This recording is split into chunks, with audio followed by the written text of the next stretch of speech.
Selamat siang semuanya. Siang, Ibu. Hari ini adalah seminar dari Saudara Yasin. Alhamdulillah Yasin. Alhamdulillah akhirnya, Bu. Ya, baik. Yasin hari ini akan mempresentasikan hasil penelitiannya dengan judul Struktur Komunitas Plankton pada Tambak Udang Faname dengan Sistem Intensif di bawah bimbingan Dr. Niken dan juga Dr. Bambang Widigdo. Terima kasih Bapak dan Ibu telah hadir di seminar dari Saudara Yasin. Kemudian, saya sebelum Yasin memulai presentasinya, saya akan menyampaikan mekanisme dari seminar ini. Yang pertama, selama 15 menit pertama, Yasin akan memaparkan hasil penelitiannya. Kemudian, 30 menit selanjutnya diisi dengan sesi diskusi atau tanya-jawab. Kemudian, 15 menit terakhir ada ulasan dari pembimbing. Untuk mengefisienkan waktu, saya persilahkan Saudara Yasin untuk memulai presentasinya. Ya, siap. Terima kasih. Ya, terima kasih kepada moderator yang sudah mempersilahkan. Bismillahirrahmanirrahim. Assalamualaikum warahmatullahi wabarakatuh. Yang terhormat kepada Dr. Insinyur Niken Tunjung Mukti Pratiwi MSI, selaku Ketua Komisi Pembimbing. Kemudian Dr. Insinyur Bambang Widigdo, selaku anggota pembimbing. Kemudian Aliwati Iswantari SPI MSP selaku perwakilan dari Komisi Pendidikan Departemen MSP, dan juga tak lupa juga rekan-rekan yang sudah menyempatkan hadir pada kesempatan kali ini untuk menyaksikan seminar hasil yang saya lakukan yang berjudul Struktur Komunitas Plankton pada Tambak Udang Faname dengan Sistem Intensif, yang disusun oleh saya sendiri, Ahmad Yasin C241400069, yang dibimbing oleh Dr. Insinyur Niken Tunjung Mukti Pratiwi MSI dan Dr. Insinyur Bambang Widigdo. Adapun hal-hal yang melatar belakangi penelitian saya kali ini adalah tambak merupakan ekosistem perairan buatan manusia yang dijadikan sebagai tempat pemeliharaan biota air payau yang terletak di daerah pesisir. Adapun komunitas utama yang biasa dipelihara di tambak adalah udang faname. Menurut Pratama et al. Tahun 2017, udang faname dipilih karena memiliki daya toleransi yang cukup tinggi terhadap perubahan lingkungan dan dapat dipelihara dengan pada tebar yang cukup tinggi. Kemudian di Indonesia sendiri, tambak dibedakan menjadi beberapa tipe, yaitu salah satunya adalah sistem intensif, yang dicirikan dengan pengelolaan yang optimal dan memiliki pada tebar 60-150 ekor per meter persegi menurut Kordi tahun 2011. Dalam kegiatan tambak, terdapat beberapa kegiatan operasional yang dapat menunjang kehidupan udang, seperti kegiatan pemupukan, pemberian pakan, dan juga penyifonan. Kegiatan itu dapat menyisakan beberapa komponen sisa seperti sisa pakan dan sisa metabolisme, di mana akan merubah dinamika kualitas air, baik itu kualitas fisika, kimia, maupun komposisi dan kelimpahan plankton. Seiring dengan bertambahnya umur budidaya atau waktu pemeliharaan atau DOC atau day of culture dapat menyebabkan dominasi beberapa taksa yang tidak diinginkan dan dapat menyebabkan blooming dan juga dapat menimbulkan potensi kematian udang karena terjadi degradasi oksigen pada saat malam hari dan dominasi beberapa kelas yang memiliki toksik atau dapat menyebabkan kematian pada udang. Oleh karena itu, perlu adanya penelitian mengenai hubungan antara komunitas plankton dengan kualitas air seiring dengan bertambahnya umur pemeliharaan di tambak udang faname dengan sistem intensif. Adapun tujuan penelitian saya adalah untuk menganalisis hubungan antara komunitas plankton dengan kualitas air dalam proses pemeliharaan udang faname dengan sistem intensif. Adapun manfaat yang dapat diberikan adalah memberikan informasi tentang pengaruh kualitas air terhadap struktur komunitas plankton dalam tambak udang faname dengan sistem intensif. Dan berikut adalah metode yang saya lakukan. Adapun penelitian ini dilaksanakan di tambak udang faname dengan sistem intensif yang terletak di Kecamatan Sumur, Kabupaten Pandeglang, Provinsi Banten. Yang dilakukan selama satu siklus produksi pada bulan September 2018 sampai Desember tahun 2018. Dan berikut adalah tampilan tambak amatan saya. Tambak amatan saya adalah tambak A1 dan A2 dari 29 petak tambak yang ada di tambak tersebut. Ini adalah tampilan tambak dari atas. Semua petak tambak memiliki luas sekitar 3.600 meter persegi dengan pada tebar yang sama sebanyak 125 ekor per meter persegi yang memiliki saluran pemasukan atau inlet dan juga pembuangan atau outlet secara terpisah. Dan berikut adalah metode pengumpulan data yang saya lakukan. Terdapat beberapa parameter yang saya ambil seperti parameter fisika seperti suhu, pH, kecerahan, salinitas, dan DO yang diamati secara in situ atau pengamatan langsung di lapang. Selain itu ada parameter kimia seperti amonia, nitrit, nitrat, atau fosfat, dan COD yang dianalisis di laboratorium. Dan tak lupa juga parameter biologi seperti zooplankton dan fitoplankton yang diamati juga di laboratorium. Dan berikut adalah analis data yang saya lakukan untuk menghitung rumus kelimpahan plankton, kemudian untuk mengetahui indeks Shannon-Winder untuk mengetahui indeks keanekaragaman, keseragaman, dan indeks Simpson untuk mengetahui indeks dominansi. Dan untuk mengetahui hubungan antara plankton dengan kualitas air dilakukan analisa komponen utama atau prinsipal komponen analisis untuk mengetahui kecenderungan plankton dan kualitas air serta melihat korelasi antar parameter yang diamati. Analisis ini menggunakan software Minitab 16 yang dihasilkan dalam bentuk grafik biplot. Adapun hasil yang saya dapatkan adalah untuk genus plankton yang ditemukan selama pengamatan, fitoplankton terdiri dari 30 genus dari 6 kelas dan zooplankton terdiri dari 10 genus dari 3 kelas. Adapun untuk kelas dari fitoplankton yang paling banyak ditemukan genusnya adalah kelas dari Basilopisce.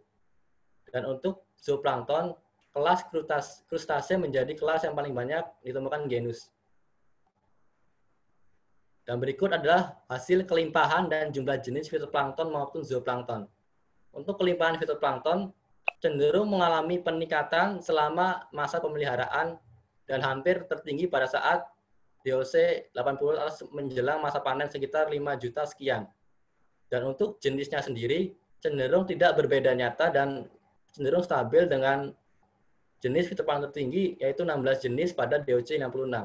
Sementara untuk zooplankton sendiri sama halnya seperti fitoplankton yang cenderung meningkat seiring ditambahnya budaya, namun pada saat DOC ke 77 sampai 84 cenderung mengalami penurunan. Seperti itu. Dan untuk jenisnya sendiri itu berkisar antara 4 sampai 8 jenis yang ditemukan. Kemudian berikut adalah kelimpahan setiap kelas fitoplankton maupun zooplankton. Untuk kelas fitoplankton dari selama pengamatan ditemukan bahwa kelas Basilopisce memiliki paling banyak ditemukan sepanjang masa pengamatan. Sementara untuk zooplankton cenderung hampir pada awal pemeliharaan cenderung hampir sama dan tidak ada yang mendominasi. Namun pada saat akhir masa pengamatan kelas dari krustase ini memiliki kelimpahan yang cukup tinggi pada akhir-akhir masa pengamatan. Kemudian berikut adalah frekuensi ditemukannya genus dan kelimpahan fitoplankton selama pengamatan. Untuk kelas Basilopisce yang memiliki genus terbanyak ditemukan, terdapat genus yang selalu ditemukan setiap kali pengamatan, yaitu Setoceros dan juga Rhizosolenia. Dan untuk kelimpahan yang tertinggi ditemukan adalah dari genus Setoceros sebesar 682.000 sekian. Sementara untuk kelas lainnya seperti Chlorophyceae, genus Ocytis memiliki kelimpahan yang paling banyak ditemukan selama pengamatan dengan kelimpahan sekitar 219.000 sekian. Untuk kelas Dinophyceae, genus Peridium memiliki frekuensi ditemukannya paling banyak dengan frekuensi kelimpahan rata-rata 81.000 sekian. Dan terakhir untuk kelas dari Cyanophyceae, untuk genus Oscillatoria menjadi genus yang paling sering ditemukan sebanyak 12 kali dengan kelimpahan sebanyak 390.000 sekian. Nah, ini adalah frekuensi ditemukan genus dan kelimpahan zooplankton. Untuk genus yang sering ditemukan yaitu genus Calanus dan juga Brasionus. Yang 14 kali ditemukan atau selalu ditemukan setiap pengamatan dengan kelimpahan yang paling tinggi yaitu dari kelas Brasionus sekitar 1.800 sekian. Dan berikut adalah hasil dari indeks yang didapatkan untuk fitoplankton pada awal masa pemeliharaan. jenis fitoplankton cenderung seragam dan tidak ada yang mendominasi. Namun menjelang masa akhir panen, jenis-jenis fitoplankton ada beberapa yang mendominasi dan cenderung tidak seragam. Sementara untuk zooplankton cenderung tidak ada yang mendominasi selama pengamatan atau cenderung seragam. Kemudian ini berikut adalah hasil dari karakteristik parameter kualitas air selama pengamatan. Terdapat beberapa parameter. Untuk kecerahan dan COD cenderung meningkat sering dengan bertambahnya umur pemeliharaan. Hal ini dikarenakan semakin meningkatnya umur pemeliharaan, maka semakin tinggi jumlah kadar kekeruhan pada air. Dan juga pada awal pemeliharaan, belum terbentuknya proses nitrifikasi secara optimal, sehingga pada awal pemeliharaan bahan organik masih terbilang cukup tinggi.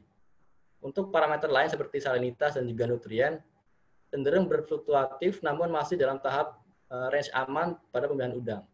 Namun untuk parameter ortofosfat, dari pengamatan yang didapatkan bahwa cukup tinggi hasilnya sekitar 1-4, bahkan hampir semua nilai lebih dari 1, atau dapat dikatakan terjadi blooming. Dan berikut adalah hasil amatan harian untuk suhu, dapat dilihat cenderung fluktuatif tapi stabil dan cenderung masih dalam range aman untuk pemilihan udang. Dan untuk kelompok Chlorophyceae dan Basilorophyceae, tumbuh baik pada kisaran suhu berturut-turut 30 derajat sampai 30 derajat Celcius dan 20 sampai 30 derajat Celcius menurut Maret tahun 1962.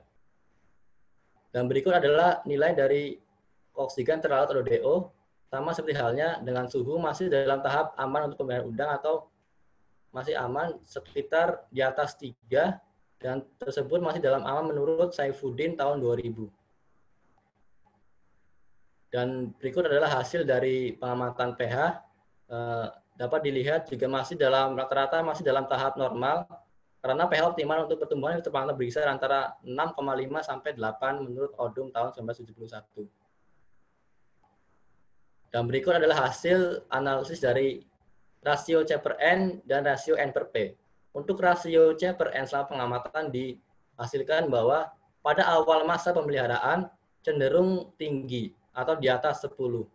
Namun pada saat menuju periode ke-28 atau DOC 28 cenderung stabil dan menurun dan turun stabil selama akhir masa pemeliharaan. Kemudian untuk rasio N per P dapat dilihat bahwasanya dibagi menjadi 3 bagian atau 3 periode dari segi pola fluktuasinya.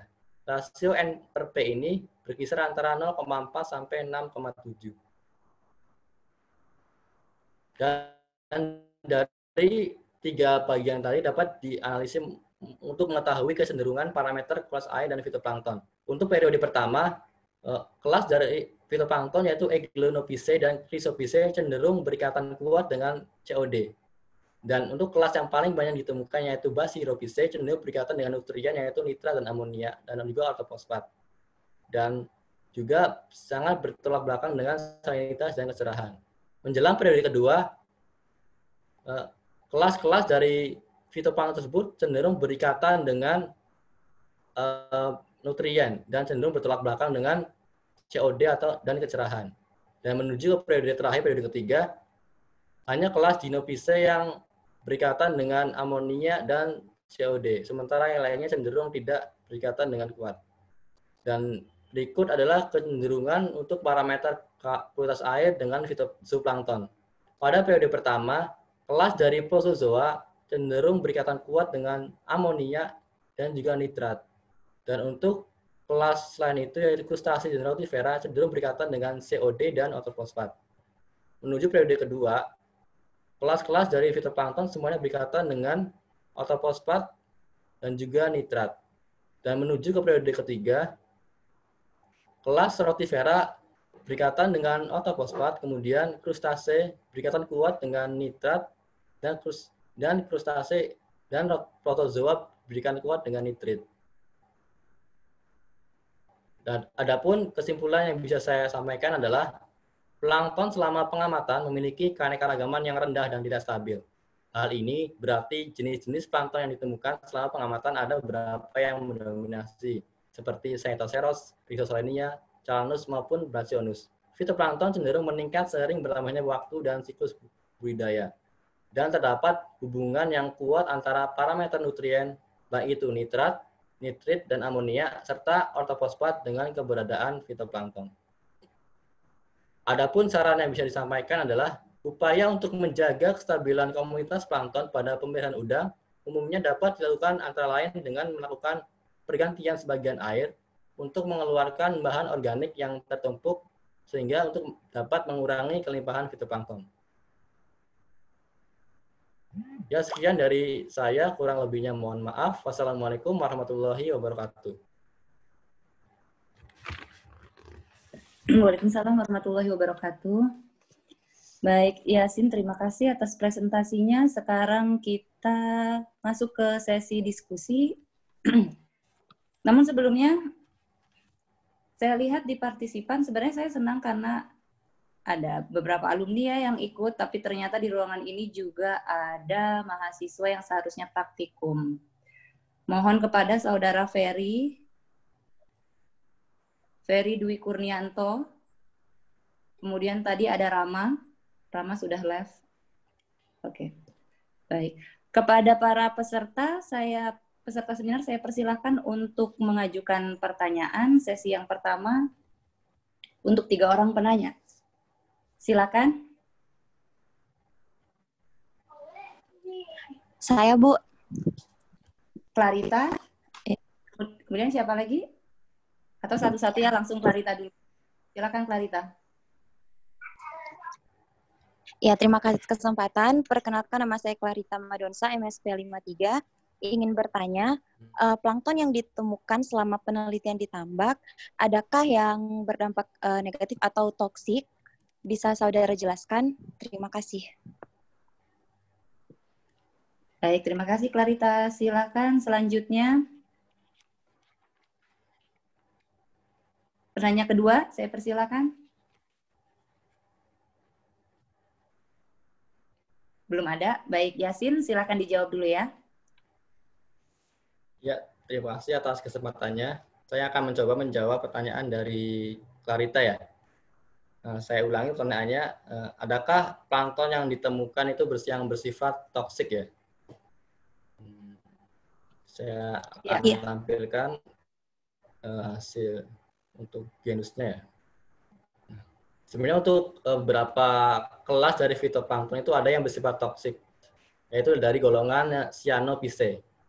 Dan selama pengamatan yang saya lakukan, terdapat beberapa genus yang selalu ditemukan di saat pengamatan, yaitu genus Oscillatoria. Nah, diduga berdasarkan literatur saya baca, Oscillatoria ini memiliki kemampuan untuk mengeluarkan toksin sehingga bisa berefek negatif pada kehidupan udang. Nah, itu kelimpahan yang ditemukan rata-rata di pengamatan adalah sekitar, untuk kelimpahan sendiri sekitar 390.000 sekian untuk Oscillatoria, kayak gitu.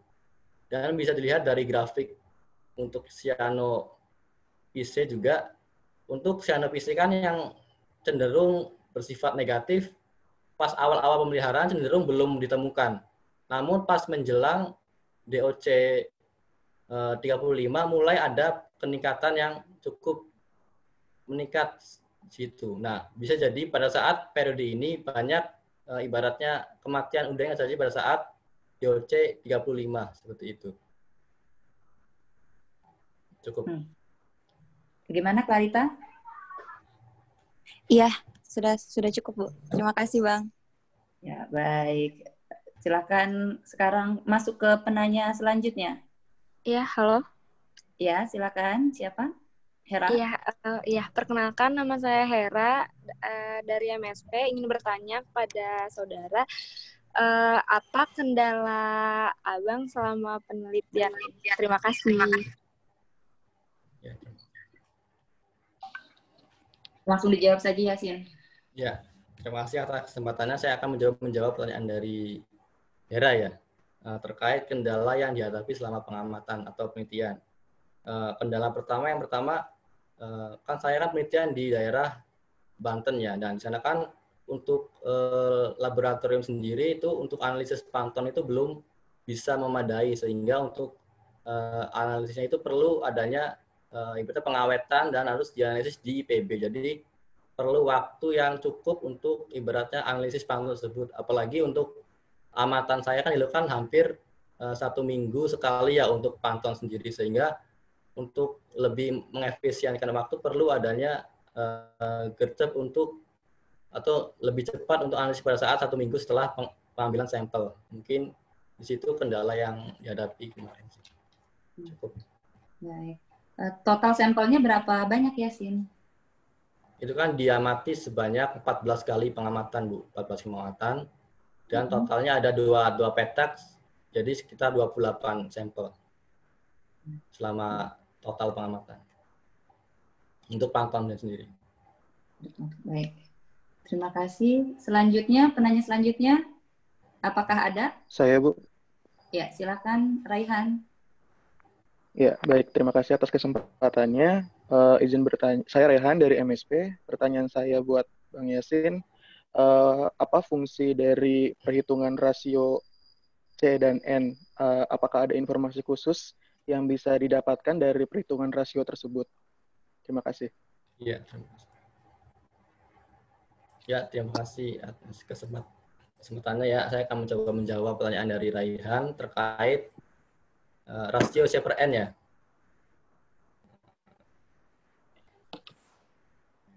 Oke, untuk rasio C per N sendiri sebenarnya difungsikan untuk menganalisis apakah ibaratnya perbandingan antara bahan karbon atau bahan karbonik dengan bahan nutrien sendiri.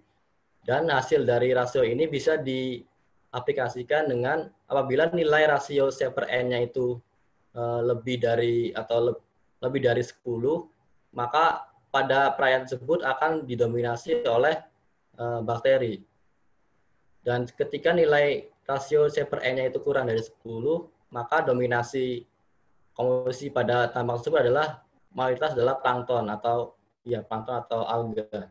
Dan dapat dilihat dari hasilnya, pada awal-awal masa pemeliharaan, rasio C per N ini cenderung lebih dari 10 ya. Dikarenakan memang pada saat awal-awal pemeliharaan, plankton belum terbentuk banyak dan proses nitrifikasi juga belum optimal sehingga senyawa karbon masih menumpuk.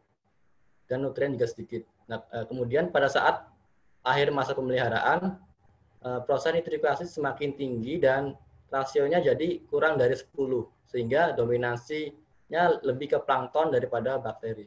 Mungkin itu sih tujuannya. Terima kasih. Baik, bagaimana Raihan? Ya, baik, cukup. Terima kasih. Tadi sudah tidak 3 penanya, waktu masih lama. Silakan saya buka untuk penanya selanjutnya. Apakah ada? Kalau tidak ada, bisa saya tunjuk ya. Jarodin. Ya. Ya, silakan.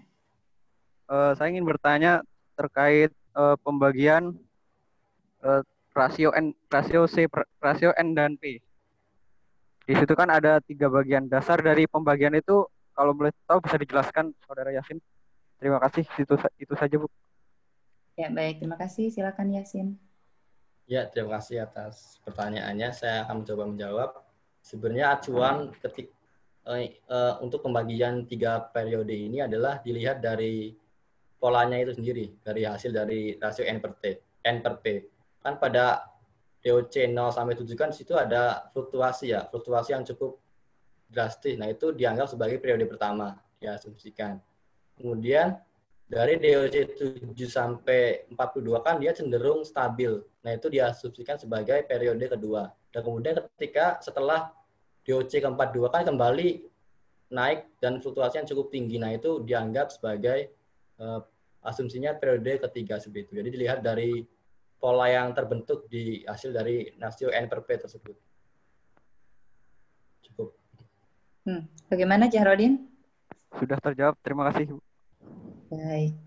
Penanya selanjutnya, apakah ada? Bila tidak ada, saya tunjuk kembali.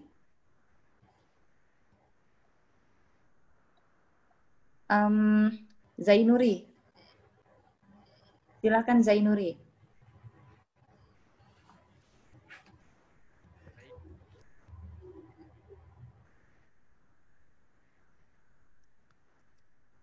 Selamat siang, Yasin. Ya, siang. Nuri. Terima kasih atas kesempatannya. Saya mau bertanya, Sin, tentang sebenarnya untuk masa sifon ya. Yang saya ketahui kan itu kurang lebih umur DOC 30 ya. Apakah ada pengaruh masa sifon ini terhadap kelimpahan plankton jenis tertentu dan apakah berpengaruh juga dengan kualitas airnya? Nah, mungkin itu, Sin. Terima kasih. Ya, silakan Yasin. Ya, terima kasih atas pertanyaannya. Saya akan mencoba menjawab ya. Dari hasil yang saya dapatkan itu kan kalau di tambak yang saya amati itu untuk kegiatan penyimpanan itu dimulai dari DOC 35 ya, 35. Nah, itu dapat dilihat pada grafik kelimpahan itu sendiri yang di fitoplankton. Situ ada perubahan dari segi kelimpahan cyanophyce. Jadi ketika dia mulai di sifon itu mulai ada peningkatan dari kelimpahan cyanophyce itu sendiri. Nah, itu bisa dijadikan sebagai jadi pengaruh sifon itu bisa berpengaruh untuk perubahan dari struktur komunitas plankton itu sendiri. Sedangkan untuk kualitas airnya ya, untuk kualitas airnya itu kan mulai sifon kan pada 35 dari 35 ya. Nah, itu emang ada perubahan sedikit dari segi kualitas airnya terutama di ortofosfat ya, dari yang 1 menjadi 2, kemudian juga dari yang 3 menjadi 4. Jadi ada sedikit peningkatan seperti itu untuk yang kualitas airnya. Seperti itu. Mungkin cukup, jadi ada pengaruhnya. Baik, bagaimana Zai? Cukup, Bu. Cukup, baik. Terima kasih Yasin. Kita tambah lagi penanya selanjutnya. Apakah ada? Jika tidak ada, saya tunjuk lagi ya. Adianto, silakan. Baik, terima kasih. Perkenalkan, saya Adianto dari MSP. Izin bertanya, bagaimana hubungan dari fitoplankton yang kelimpahannya tinggi terhadap kehidupan dari si udang itu sendiri? Terima kasih.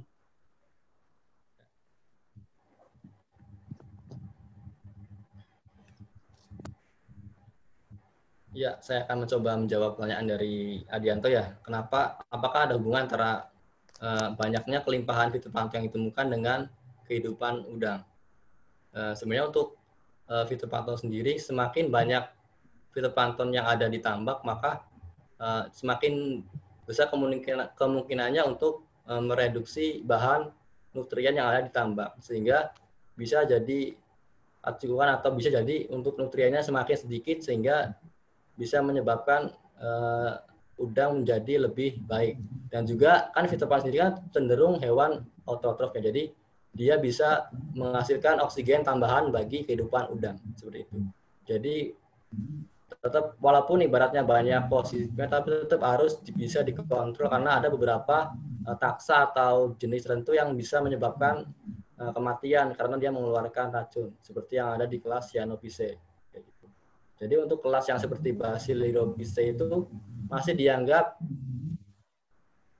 tidak menimbulkan kerugian apabila kelimpahannya banyak seperti yang ada di hasil yang saya dapatkan, yang dominasinya adalah Basilophise. Cukup. Bagaimana Adi? Untuk di tambak sendiri, apakah ada ketentuan kelimpahan fitoplankton atau bagaimana untuk tambak intensif, Bang? Standar. Sebenarnya untuk standar atau gimana maksudnya penambahan? Maksud saya, apakah ada ketentuan untuk tambak intensif, bagaimana kondisi fitoplanktonnya? Oh iya, saya akan mencoba menjawab ya. Sebenarnya untuk standar sendiri sih, kalau dari saya belum tahu ya apakah ada standar untuk fitoplankton yang baik untuk kehidupan tambak itu seperti apa. Sebenarnya itu saya belum dapat referensinya seperti itu.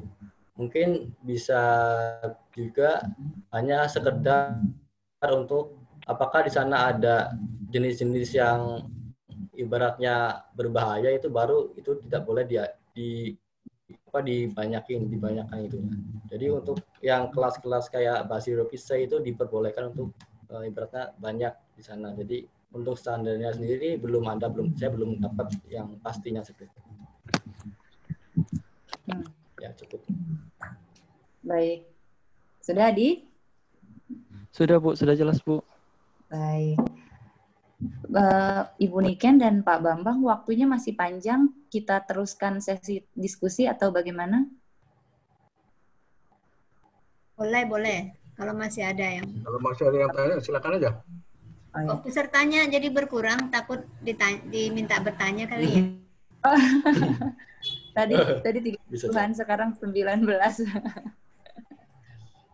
Silakan kepada peserta seminar bila ada pertanyaan, mumpung ada Yasin di sini, dan mungkin dengan pertanyaan-pertanyaan teman-teman bisa jadi masukan buat Yasin, barangkali masih ada yang bolong-bolongnya gitu dari penelitiannya. Silakan. Kepada apa perlu saya tunjuk lagi? Nah, di sini ada kebetulan pekerjaannya bidangnya juga terkait dengan pertambakan. Adam Panji. Adam, silakan, Dam. Ya, Bu, hadir. Silakan. Buat Yasin ya. Ini pas banget di bagian biologi ini. Kan ada kelimpahan tuh Yasin ya. Kelimpahannya kan setiap di waktu pemeliharaan ada perubahan. Berarti kan saya berpikir bahwa itu nantinya akan ada suksesi atau kematian plankton ya nantinya ya. Kematian lah. Nah, kematian plankton ini ada pengaruhnya nggak sih ke kualitas airnya nanti dan di budidaya di udangnya? Kira-kira ada pengaruh nggak ya sih untuk di tempat Yasin? Terima kasih. Silakan Yasin. Ya, terima kasih atas pertanyaannya ya. Ya, pertanyaan Anda kan terkait dengan suksesi, apakah terjadi perubahan, apakah ketika terjadi suksesi di fitoplankton, apakah akan berhubungan dengan kualitas air. Kan pada saat suksesi kan otomatis ada beberapa plankton yang ibaratnya berkurang. Ketika fitoplankton itu berkurang, otomatis ibaratnya kemampuan dia untuk mereduksi bahan anorganik seperti nutrien juga semakin berkurang. Jadi secara otomatis juga berhubungan ketika fitoplankton menurun akan menimbulkan nutriennya juga akan meningkat seperti itu. Jadi ada ketika fitoplanktonnya berkurang juga pasti akan berpengaruh dengan nutriennya, dan jika dihubungin dengan ibaratnya kehidupan udangnya, ketika ibaratnya nutriennya bertambah otomatis kan udang memiliki ibaratnya batas toleransi terhadap nutriennya. Ketika dia mencapai batas maksimum nutrien, otomatis dia bakal juga menyebabkan dia kematian atau ibaratnya kematian massal seperti itu. Mungkin itu dari saya sedikit. Ya. Baik, Adam, bagaimana? Ada tanggapan?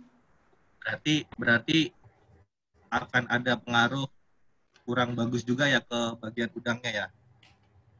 Iya, cuma itu tergantung dari jenis dari plankton yang terjadi pengurangan itu. Jadi apabila plankton yang berkurang adalah jenis plankton yang toksik, maka itu lebih menjadi hal yang baik bagi kehidupan tambak. Kecuali plankton seperti Basilopisae berkurang itu malah menjadi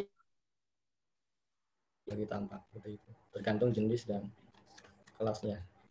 Kalau ke bagian oksigen akan berpengaruh nggak ya Yasin ya? Karena kan kalau plankton yang kita tahu juga saat malam hari dia tidak berfotosintesis.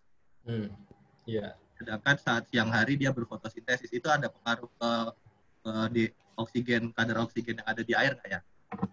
Iya, sebenarnya untuk kadar oksigen sendiri pasti berpengaruh ya.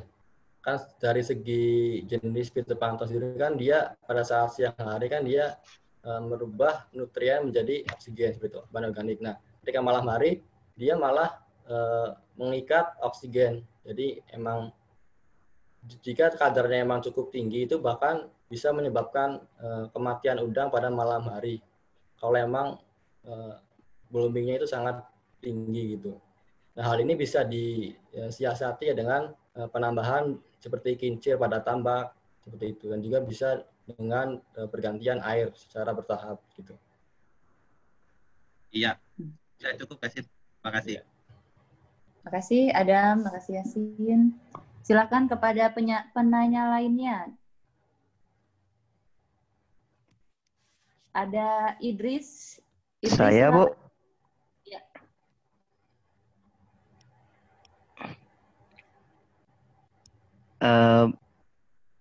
Boleh langsung tanya, Bu? Aziz. Oh ya, Aziz, silakan. Ayo. Baik, sebelumnya izin perkenalkan diri. Saya Ilham Aziz Nyatnika, MSP 51. Sebelumnya saya ingin bertanya kepada Saudara Yasin terkait waktu pemeliharaan ya. Umumnya kan yang sebagaimana kita tahu, rata-rata untuk waktu pemeliharaan udang itu kurang lebih 4 bulan atau sekitar 120 harian ya. Sedangkan dalam penelitian saudara, kenapa untuk waktu pemeliharaan sendiri sampai 84 hari seperti itu? Terima kasih. Baik, ya. Silakan Yasin. Ya, terima kasih atas pertanyaannya Ilham. Ya, jadi memang benar untuk lumrahnya itu memang untuk pemeliharaan udang di tambak udang faname sistem intensif itu sekitar 120 hari. Namun yang pada tambak yang saya amati ini terjadi ibaratnya panen masa atau panen dahulu sebelum waktunya atau pada saat 84 hari. Hal ini dikarenakan terjadi banyak kematian massal ya pada saat menjelang DOC 84. Ini bisa dilihat, ini adalah pada saat ketika waktu DOC-nya 53 ke atas itu banyak terjadi kematian, sehingga pada saat 83 itu langsung dihentikan dan dipanen habis seperti itu. Mungkin salah satu hal yang menyebabkan adalah dari saya pribadi, di situ kan ada kelas dari kelas Cyanophyceae khususnya Oscillatoria itu yang cukup tinggi pada saat pertengahan masa budidaya. Nah, itu mulai naik sehingga bisa disimpulkan bahwa peningkatan Cyanophyceae pada tambak ini bisa jadi dugaan untuk kematian udang pada saat menjelang masa akhir masa panen 84 hari seperti itu. Di samping itu, terima kasih. Baik, bagaimana Aziz, Ilham Aziz? Sudah cukup, Bu. Terima kasih. Baik, nah ternyata semakin ditanya semakin banyak informasi nih yang tadi tidak tersampaikan. Ada lagi. Mungkin satu penanya lagi, silakan kepada ada yang ingin bertanya?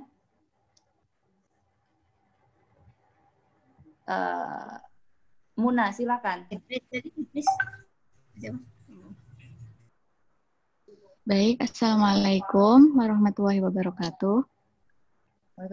Saya Watsarul Muna di MSP ingin bertanya, kan di situ ada jenis fitoplankton yang bersifat toksik. Apakah ada cara untuk menekan pertumbuhan jenis tersebut? Terima kasih. Ya, terima kasih atas pertanyaannya ya. Akan saya coba jawab. Mungkin ada beberapa hal ya, karena dia ada hubungannya antara kelimpahan fitoplankton dengan kualitas air itu sendiri. Nah, dapat dilihat pada saat sebenarnya untuk kelas dari Cyanophyceae itu khususnya Oscillatoria itu dia sangat baik ketika memiliki kualitasnya itu ortofosfat itu lumayan tinggi. Jadi yang hasil dari kualitas air yang saya dapatkan itu ortofosfatnya itu adalah tinggi sekali pada saat DOC 86 ke atas, hampir 4 ya. Nah, itu untuk menekan Cyanophyceae atau khususnya Oscillatoria itu bisa dengan menekan dari kualitas air khususnya ortofosfat itu sendiri, sehingga nilainya itu tidak terlalu tinggi sehingga Cyanophyceae tidak terlalu banyak jumlahnya di tambang itu sendiri. Mungkin itu yang bisa saya jawab. Terima kasih. Ya. Bagaimana Muna? Sudah, Bu. Baik. Baik. Ini ada pesan dari admin. Mohon kepada teman-teman yang hadir dapat mengisi tautan itu ya, presensi. Terima kasih. Sekarang sudah pukul 14.36, mungkin bisa kita cukupkan sesi diskusinya, kemudian kita akan berlanjut ke sesi selanjutnya, itu ulasan dari pembimbing. Kepada Ibu Niken dan juga Pak Bambang, saya persilakan. Dulu ya, Bu Niken ya. Yuk, monggo. Jadi untuk yang masih tersisa di situ nih, jadi pertanyaannya ada bagus-bagus juga itu. Ditanyakan CN ratio itu apa, kemudian ada nggak dampak negatif dari fitoplankton yang tumbuh dari sahabat tadi. Itu, tapi itu baru dijawabnya belakangan, padahal baru ditanyakan di depan. Jadi penelitiannya si Saudara Yasin ini memang tadinya ditujukan untuk menelusuri itu. Seberapa jauh sih sebetulnya perkembangan fitoplankton, zooplankton ini terkaitannya dengan budidaya udang yang secara biologis juga memangsa zoo dan fitoplankton. Memang tadi tidak secara tegas fungsi fitoplankton tadi yang juga ditanyakan itu apa sebagai pakan alami atau sebagai penyangga kualitas air, ya kan? Nah, kalau tadi kecenderungannya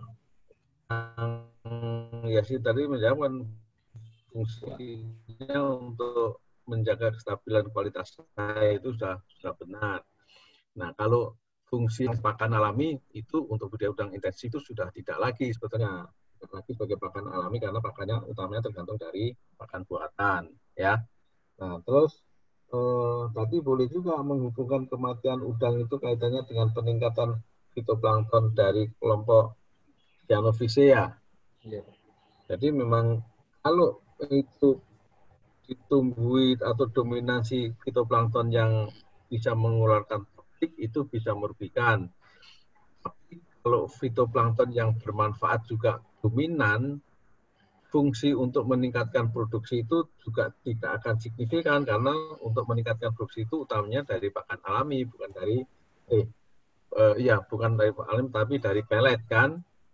Nah, pakan alami itu sebenarnya peran untuk pertumbuhan dan produksi kurang. Tapi kalau plankton negatif itu dominan jumlahnya, toksik yang dikeluarkan bisa berakibat masih mematikan udang. Itu aja yang dari saya. Silakan Bu Niken. Iya, baik. Terima kasih. Mas Yasin minta tolong tadi yang NP rasio. Oke. Di sini kan kelihatan juga bahwa NP rasionya kebanyakan rendah ya. Gitu. Jadi kalau NP rasionya relatif rendah itu dimungkinkan akan muncul jenis-jenis yang merugikan gitu ya. Cuma tadi ada yang sepertinya kurang sinkron antara NP yang sekian ini dengan dominansi Bacillariophyceae-nya gitu ya. Diatomnya masih lebih tinggi ya sebetulnya ya. Iya. Kalau dilihat grafik yang tadi itu yang diatomnya merah itu tadi ya. Nah ini kan di sini diatomnya masih lebih tinggi dari yang lain. Kalau secara teori mungkin kalau yang pernah didapat dulu mungkin ya di mata kuliah planktonologi dulu misalnya atau di mata kuliah pengelolaan sumber daya perairan, kalau ditambak itu dominansi diatomnya masih lebih tinggi, itu bisa diharapkan bahwa kualitas airnya bagus gitu ya. Tetapi di sini rupanya walaupun kondisi planktonnya demikian, rasio NP-nya itu rendah. Jadi ada sesuatu yang bisa ditelusuri lebih dalam. Ini suatu fenomena yang unik kalau menurut saya di sini. Nah, itu belum diungkapkan tadi ya Mas Yasin ya. Cuma memang kalau dari jawaban dari pertanyaan teman-teman tadi 80% sih memadai ya. Jadi, nah, kemudian memang harapannya kalau kita lihat dari komposisi plankton demikian itu udangnya tumbuhnya sehat ya, tapi ternyata di tengah jalan malah baru hari ke-56 saja udangnya kematiannya sangat tinggi gitu. Nah, sebetulnya kalau dilihat dari komposisi plankton demikian, dugaan kematiannya itu bukan dari si Oscillatoria gitu. Kalau komposisi cyanophyce-nya jauh lebih tinggi dari diatom, nah, mungkin dia ada toksikan yang dihasilkan kemudian merugikan udang. Tapi kalau komposisinya masih ini komposisi aman ini kalau demikian ya. Kalau memang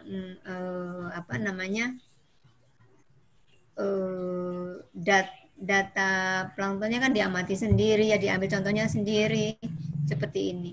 Nah, memang ada yang apa ini? Ada yang belum terinformasikan. Kondisi apa yang menyebabkan kematian? Tadi kan melejit sekali itu langsung sangat meningkat tinggi begitu hari ke-50 sekian terus akhirnya panen saja lah gitu ya. Jadi mungkin ada faktor-faktor lain. Jadi mudah-mudahan bisa tertelusuri itu Mas ya. Gitu. Nah, tapi secara umum walaupun tidak 100% bisa menjawab harapan semula gitu ya. Di sini akhirnya terpotong bahwa tujuannya dialihkan ke melihat keterkaitan antara keberadaan plankton dengan kualitas air. Nah, yang ingin saya komentari adalah satu, yang zooplankton tadi jangan dihubungkan dengan nutrien ya Mas ya. Rasanya pernah kita diskusikan. Jadi kalau yang zooplankton ya dengan kualitas air yang jangan nutrien ya, kualitas air yang memang menjadi faktor pembatas dia juga terhadap fitoplankton. Bisa jadi fitoplankton tertentu itu memang sesuatu yang menjadi kebutuhan dia atau mungkin kalau malah jadi kompetitor dia, ya nggak tahu nih ya mana. Jadi kalau secara umum sih tujuan penelitiannya seperti itu ini sudah bisa tergambarkan dari apa yang diuraikan ya, walaupun tadi harapan semula itu tidak tercapai gitu ya. Jadi di tengah jalan kita bisa kok switch tujuan penelitian disesuaikan dengan keadaan yang ada. Nah ini yang semacam ini juga bisa menjadi pelajaran buat teman-teman. Tapi nggak tahu nih adik-adiknya yang 54 ada yang hadir apa enggak. Saya tidak sempat menyimak. Karena kalau dari, saya bicara agak umum, kalau dari adik-adik yang 53, ini seringkali beranggapan bahwa kalau maksudnya penelitiannya belum selesai, proposal itu tidak bisa disajikan karena takut berubah di jalan. Kan sebenarnya tidak seperti itu. Proposal itu disajikan saja, selesaikan saja, ada perubahan jalan tidak masalah. Gitu. Ya, tinggal disesuaikan saja tujuan penelitiannya. Apalagi sekarang kondisi COVID seperti ini, itu sangat dimungkinkan untuk berubah tujuan penelitian. Gitu. Jadi, kalau sekalipun bahkan sampai ke berubah topik, itu bisa jadi terjadi, gitu, bisa saja terjadi pada kondisi sekarang ini. Ini siapa tuh ada yang belum selesai penelitiannya, ikut juga dalam seminar ini, ingin saya sampaikan bahwa dimungkinkan untuk mengubah tujuan penelitian, ya, tidak perlu berganti pembimbing, tinggal diskusikan kembali, kemudian dicari jalan tengahnya apa, supaya tidak berlarut-larut, malah sampai nggak selesai nanti ya tugas akhirnya. Gitu. Mudah-mudahan bisa teratasi dan bisa selesai sesuai dengan yang diharapkan. Jadi ini jembatan nih Mas Yasin, kebetulan penelitian semacam ini saya jadi bisa menyampaikan untuk adik-adik yang sekarang ini menghadapi situasi yang tidak menyenangkan ini. Gitu. Mungkin itu Bu Ai, terima kasih. Ya. Baik, terima kasih banyak Pak Bambang dan juga Ibu Niken atas ulasannya. Untuk anak 54, Bu, kebetulan sekarang sedang praktikum TPAL. Sedang praktikum TPAL dan yang disayangkan ternyata ada beberapa tadi yang join di seminar kemudian mengisi absen, mengisi presensi. Saya kira tadi hanya mungkin ingin ngintip gitu, terus lupa log out, ternyata memang mengisi presensi. Nanti akan saya tindak lanjuti. Baik Yasin, kalau dari saya secara umum presentasinya sudah cukup bagus, ringkasannya juga cukup bagus, hanya sedikit-sedikit saja Yasin ada kesalahan-kesalahan ketik seperti Brachionus menjadi Barchionus. Kemudian di daftar pustaka juga ada format sedikit saja yang terlewat, sepertinya harusnya titik tapi itu jadi kurung. Mungkin ini otomatis dari Mendeley atau Zotero-nya, nanti tolong diperhatikan. Dan tadi pada saat di slide juga ada juga yang salah-salah ketik, nanti untuk sidang tolong diperbaiki. Itu saja dari saya sebagai moderator. Saya ucapkan selamat kepada Yasin, alhamdulillah sudah sampai di tahap ini. Mudah-mudahan nanti bisa berlanjut ke sidangnya ya, tidak berlama-lama lagi. Dan sekalian juga info untuk teman-teman, kebetulan 53 ada di sini, bahwa seminar dan sidang paling terakhir tanggal 19 Mei dan akan dibuka kembali tanggal 2 Juni. Namun untuk pengurusannya teman-teman tetap bisa memprosesnya sampai sebelum libur Lebaran. Itu saja. Terima kasih banyak atas perhatian dan kerjasamanya dari teman-teman seminar. Silahkan bila ingin mengucapkan selamat kepada Yasin. Selamat untuk saudara Yasin. Selamat Bang. Terima kasih juga Ibu dan Bapak informasinya. Ya, terima kasih Ibu. Selamat Bang. Salam sehat semua ya. Terima kasih Ibu. Terima kasih Ibu, Pak. Ya, sama-sama, sehat-sehat semua. Ya, terima kasih. Assalamualaikum warahmatullahi wabarakatuh. Waalaikumsalam warahmatullahi wabarakatuh. Ya, telat dong. Ya elah.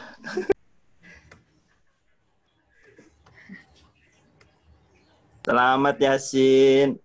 Ibu sehat. Idris. Loh, Ibu, Bu Ai. Alhamdulillah. Emang masih hafal suaranya loh. Ayo. Udah hampir Sehat-sehat semua ya. Iya, tadi mau nanya Idris. Oh iya. Udah terus yang keluar suaranya Ilham. Iya. Ya Allah, apa kabar ini semuanya? Bisa bertemu bertatap muka ini. Yuk, buka puasa lagi yuk. Ya, boleh. Sini aja Bu, online. Online ya. Online. Ya wis. Ya, terima kasih. Selamat ya. Terima kasih Bu, Bapak, terus. Bu Ai. Sampai Ya, sama-sama. sidang, oke? Ya, amin, amin. Insyaallah, insyaallah. Ya, yuk. Dah live. Yo, assalamualaikum. Kita live. Assalamualaikum. Waalaikumsalam.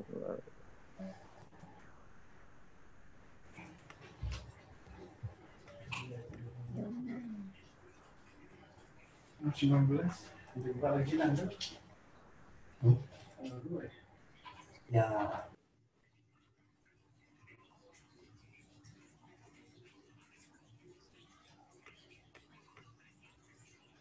Ini kunaon Yunan masih ada.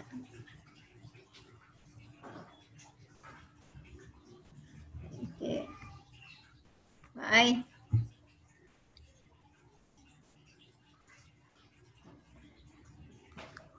Aduh, ini teh saya ada HP, ada laptop 2, jadi yang satu